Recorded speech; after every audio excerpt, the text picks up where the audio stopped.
ரொம்ப பயங்கரமாவே நடந்திருக்கு. அதை கரெக்டாகவுமே வந்து ஸ்க்ரீன் பிளேல மேட்ச் பண்ணியிருக்காங்க டஃபர் பிரதர்ஸ்.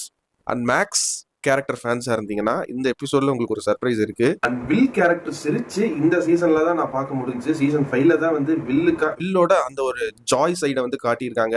இதுக்கு முன்னாடி ரொம்பவே வந்து நான் வந்து அப்சைடு உனக்கு போயிட்டேன், எனக்கு வந்து இது நடந்துருமா அது நடந்துருமா அப்படின்னு ஒரு பதட்டமான கேரக்டரா தான் வந்து ப்ரொஜெக்ட் பண்ணியிருப்பாங்க. பட் இதுல வில்லோட ஒரு ஃபன் சைடையும் அவருக்கான ஒரு சந்தோஷமான ஒரு சைடையுமே வந்து காட்டி அவரையுமே வந்து நானும் இந்த சீரியஸ்க்கு ஒரு மெயின் கேரக்டர்டா அப்படிங்கிற அளவுக்கு ஒரு பீக் ரைட்டிங்கிறது போயிருக்கு.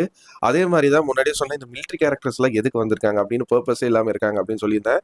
டாக்டர் கே அப்படிங்கிற ஒரு கேரக்டரோட பர்பஸ் என்னன்னு ஒரு பிள்ளையார் சொல்லி மட்டும் போட்டு வச்சிருக்காங்க. இதுக்கு அடுத்து வர வால்யூம் 2ல தான் தெரியும் இந்த டாக்டர் எதுக்காக இப்படி எல்லாம் பண்ணியிருக்காங்க அப்படின்னு. அண்ட் எடிட் பேட்டர்ன் சொல்லும்போது ஹெட்லைட்டை வச்சு ஒரு ஸ்மூத் டிரான்சிஷன் வந்து டனலுக்குள்ள நடக்கும். இப்படி ஒரு டிரான்சிஷன் இருக்கா அப்படின்னு நோட் பண்ணி பார்த்தா தான் தெரியும். ஏன்னா அந்த அளவுக்கு ஒரு